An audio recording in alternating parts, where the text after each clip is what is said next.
Bonjour les gars, comment ça va aujourd'hui? Le week-end s'est bien passé? La semaine commence-t-elle bien?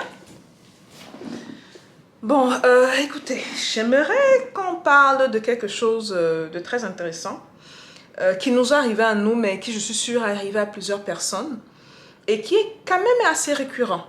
Assez récurrent, je dirais en Afrique. Je dirais que je vois ce genre d'attitude plus en Afrique centrale et en Afrique de l'Ouest. En Afrique de l'Est, un peu moins. Ok? On a eu une situation dans un de nos terrains. Donc, c'est un terrain qu'on a acquis, ça fait, je pense, l'année passée. Et là, on est à la mise en valeur, la partie mise en valeur du terrain. Et ce qui se passe, c'est qu'on fonctionne par hectare. Ok? Donc, on va travailler sur un hectare, on défriche et on met la culture. On travaille sur notre hectare, on défriche et on met la culture. Donc, cette fois-ci, normalement, la personne, ou une des personnes, parce qu'on travaille avec plusieurs, une des personnes qui s'occupe de défricher ou de déblayer le terrain était occupée. Donc, on a dû se rabattre sur quelqu'un d'autre. Et je me rappelle quand on me parlait de la personne, on m'a parlé de la personne et que j'ai eu à rencontrer la personne, j'ai pourtant dit à mon équipe que l'affaire, ça ne sent pas bon. Alors que le gars n'avait même pas ouvert la bouche. J'ai dit que l'affaire, ça ne sent pas bon. Les gars m'ont dit que non, Stéphanie, ce n'est pas une question d'intuition. Le gars est venu quand même recommander, quand même, pas trop, hein, quand même recommander. Bref. Donc, il y a de cela 2 semaines à peu près, 10 jours à 11 jours pour être plus précis, le nouveau gars qui devait défricher l'autre 1 hectare devait le faire en... Il parlait de combien de temps? 2 semaines 2 semaines à peu près pour défricher carrément le 1 hectare. Et donc, ce qu'on a fait, c'est qu'on lui a donné une de nos tronçonneuses, comme on fait d'habitude. On donne une de nos tronçonneuses qui coûte dans les 800 000, 1 million de francs CFA, pour l'aider justement à son travail et qu'il puisse défricher, qu'il puisse déblayer tranquillement, pas vite et tout, de manière un peu écologique, entre guillemets. Donc, on donne la tronçonneuse au gars. Et bon, moi je ne sentais pas l'affaire. J'ai dit à mon équipe, bon, il faut qu'on fasse ce suivi chaque semaine. Chaque 5 jours même si possible. De telle manière que sur une période de 2 semaines, on ait fait le suivi 3 fois avec lui. On donne la tronçonneuse au gars. Apparemment, il aurait bien travaillé pendant 2 jours. Donc on fait le suivi. Quand on faisait le suivi, ça tombait peut-être le 4e ou le 5e jour. Bon, je fais le suivi. Je demande que, mais on vous est rendu où au niveau du nettoyage du terrain? La personne contacte sur place, dit que oh, on n'a pas vu le gars, ça fait quelques jours. Je dis que mais on n'a pas vu le gars, ça fait quelques jours comment? On doit lancer des cultures parce que là maintenant c'est le temps clé pour lancer une certaine culture. Donc il faut nettoyer vite, on va lancer la culture. Donc quelques jours après, je pense que l'information me vient que oh, il a eu une urgence familiale.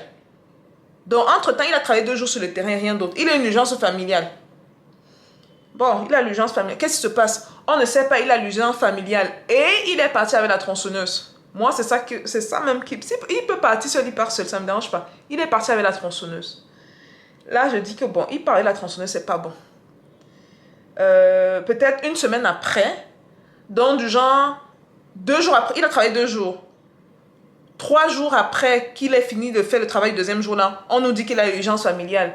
Quelques jours après, donc soit à peu près 1 semaine après qu'il ait travaillé 2 jours, toujours pas de nouvelles. Je dis donc à l'équipe que bon, vous savez quoi, vous connaissez son village. Oui, on dit qu'il allait au village, l'urgence familiale à son village. Allez au village voir ce qui se passe. Surtout que c'est à côté, c'est pas très loin. Donc l'équipe se déplace et va au village. Ils arrivent là-bas, on dit qu'on n'a pas vu l'individu, ça fait plusieurs mois. Au village là, où il nous a dit qu'il y a eu urgence familiale, il doit aller au village. Ça fait plusieurs mois. On dit donc que, mais est-ce qu'il y a au moins une urgence familiale, quelque chose? Quelqu'un de la famille qui est mort ou quoi que ce soit? On dit que non, rien. Tout le monde se porte comme un charme, rien du tout. Après ça, bon, je demande à mon équipe de trouver le gars. Parce que c'est clair. C'est clair qu'il n'a pas d'urgence familiale, il a la tronçonneuse. On sait plus ou moins comment ça se passe. Hein. Et ça, je parle du cas du Cameroun, parce qu'il y a plusieurs cas où ça ne se reflète pas beaucoup. Parce que... niveau point de vue intégrité, je pense du côté des pays francophones, un pays qui m'a surpris positivement, c'est le Sénégal. Ils n'ont pas autant de challenge. Je ne dis pas qu'ils sont parfaits. Hein. Je ne dis pas qu'ils sont parfaits. Mais ils ont des personnes plus intègres que les autres pays de l'Afrique francophone. L'Afrique centrale et l'Afrique de l'Ouest, bien sûr. Donc, je dis à mon équipe d'aller chercher, parce qu'il doit être dans la ville, trouver le gars, récupérer notre tronçonneuse en moins de 1 jour et demi, parce qu'il est revenu recommander. Non, on a retrouvé le gars. On a récupéré la tronçonneuse. Et c'est un peu dommage, hein. C'est dommage. C'est dommage parce que je me rends compte que les gens ne réalisent pas qu'avoir certaines caractéristiques et critères les démarquent tellement du lot. Parce que c'est tellement plus facile de tomber sur des gens qui ne sont pas honnêtes, sur des gens qui ne sont pas intègres, sur des gens qui ne sont pas loyaux. C'est tellement plus facile que quand vous l'êtes, vous avez cet avantage sur les autres. Donc, pour vous dire à quel point, quand vous êtes honnête, c'est que vous avez, dans la course de la compétition, là, les gens qui disent qu'ils cherchent l'argent, ils veulent travailler avec les grands, Si vous avez ces caractéristiques-là, c'est tellement plus facile pour vous de vous faire l'argent. Tellement plus facile. Alors que ceux qui sont malhonnêtes, souvent, je ne pense pas qu'ils réalisent à quel point ils sont tellement nombreux que ils ne se différencient pas. C'est où votre différenciation si tout le monde est malhonnête? Ok, donc soyons un peu plus intelligents ou stratèges. Même si que tu es malhonnête, une fois que tu comprends que l'honnêteté te paye plus que la malhonnêteté, tu vas commencer à travailler pour être honnête. Parce que quand le gars est arrivé, il fait ça. Ma famille, on nous connaît chez nous là-bas. Oh, il faut pardonner. Je dis que pardonner combien? Si le gars là a fait ça avec... Surtout qu'on ne te parle même pas d'un enfant de 16-17 ans qui commence... Et même parfois, les enfants de 16-17 ans, ils font ça depuis qu'ils sont enfants. On te parle d'un vieux papa là, dans la trentaine bien cogné, voire quarantaine bien cogné, qui le fait de manière... 2 jours après avoir travaillé, le fait de manière instantanée. Ça veut dire que ce n'est pas la première fois qu'il le fait avec nous. Et vous savez que moi, je ne suis pas dans le business de changement de personnes. Je ne suis pas là pour changer les gens. Et une fois que vous comprenez que vous ne pouvez pas changer les gens, vous passez très vite à autre chose.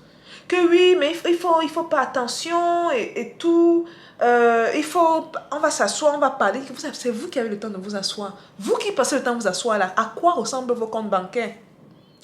Vous voulez vous asseoir, allez vous asseoir avec lui et parler avec lui. Moi, je n'ai pas ce temps-là. Donc, on a quand même perdu un bon... ça fait combien de temps là? 10 jours, hein, facile. On a accusé un retard de 10 jours. Et les moments pour lancer cette culture, c'est maintenant parce qu'on est en pleine petite saison pluvieuse. Et bon, je me suis dit, bon, je vais partager cette petite expérience avec vous. Ce sont des petits bobos comme ça en business. Hein. Mais on en parle une fois en passant pour que vous sachiez quoi faire dans ce genre de situation-ci. Oh, et il y a quelque chose d'important, j'ai oublié de mentionner. Le budget qu'il nous a donné pour défricher, c'était de 75 000 francs. Et j'avais demandé à mon équipe d'envoyer 30 000. Pas de débloquer la totalité. D'envoyer 30 000 francs qu'il commence à travailler avec. Et heureusement qu'on n'a pas envoyé le 75 000. Le 30 000, c'est pour tester la personne. Pour voir quel type de personne c'est. Donc, quand vous vous lancez en affaires en Afrique, c'est très important d'avoir ce qu'on appelle dans la gestion d'entreprise. C'est une notion que j'ai créée, hein, parce que c'est quelque chose que j'ai remarqué que beaucoup de personnes fortunées font. La gestion de l'information. Dépendamment de ton poste, tu as accès à un type d'information. Donc, quand quelqu'un commence avec vous, ne leur donnez pas un accès direct aux informations sensibles. Okay? Donnez-leur un accès restreint. Quand la personne a fait les preuves, ouvrez les accès, un peu, avec le temps. Okay? Donc, ça, c'est un truc qui fonctionne très bien. Et ça permet que quand vous avez des gens un peu malhonnêtes qui joignent votre équipe, la même manière qu'ils sont entrés, qui partent, quoi. Et qui partent sans rien. Maintenant, dans le cas précis, parce que dans le cas de celui qui doit défricher les terrains, on ne parle pas des postes quand même assez stratégiques. Mais dans le cas de gars qui doit défricher les terrains, c'est important de ne pas libérer les sommes automatiquement. Okay? Donc, si vous avez un projet, on vous dit que bon, voilà, ça fait 100 000 pour lancer le projet. Ne envoyez pas le 100 000. Faites 30% si vous pouvez. Au trop 50%. Ok? Et dites que vous allez payer avec le temps. Même si vous avez l'argent, dites que vous allez payer avec le temps. Parce que plusieurs des terrains que j'ai acquis, il y a l'argent posé. Hein? Mais le gars nous dit, ou les gars nous disent que on est en train, le titre foncier va sortir, le titre foncier va sortir. L'argent arrive aussi. L'argent est là. Hein? Moi, on ne donne pas tout l'argent. L'argent arrive aussi. C'est quelque chose qu'il faut comprendre. Il faut savoir travailler ainsi avec les pays francophones. Je mets bien plus ou moins à l'exception du Sénégal. Parce qu'au Sénégal, je n'ai toujours pas eu de gros problèmes proprement dit, comparé aux autres pays francophones dans lesquels je suis, par rapport à l'honnêteté de ces affaires-là. Donc, apprenez à ne pas envoyer l'argent automatiquement.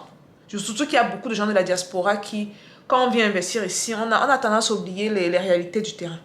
Ok? Comprenez ces réalités du terrain-là et adaptez-vous. L'adaptabilité en business est clé, c'est super important. Adaptez-vous. Donc, si on vous dit 100 000, n'envoyez pas 100 000. Dites que, écoutez, on n'a que 30 000 et on peut faire peut-être notre 30 000 dans un mois. Et dans le mois, les 30 jours qui suivent, il faut observer les gens avec qui vous travaillez. C'est important. C'est important. Vous allez voir tellement de choses. Tellement de choses. Donc, observez. Si vous voyez un truc qui est un peu bizarre, du genre, des petites choses, hein. Des petites choses. Du genre, ça m'est arrivé plusieurs fois. Quelqu'un dit qu'il veut payer un truc à 700 francs. Écoutez bien, écoutez. Quelqu'un dit qu'il veut payer un truc à 700 francs. Vous lui donnez 1000 francs. Et observez si la personne va vous rendre votre monnaie. Les petites choses. Observez si la personne va vous rendre votre monnaie. La personne peut oublier sur un jour, sur 2 jours, sur 3 jours. Bon, ça peut arriver une fois, c'est bon. Refaites encore la même chose. Oh, madame, je dois aller à tel endroit, en taxi. Pour le taxi, j'ai besoin de 350. Pas de problème. Je te donne 500 francs. Observez si la personne doit vous remettre votre 150.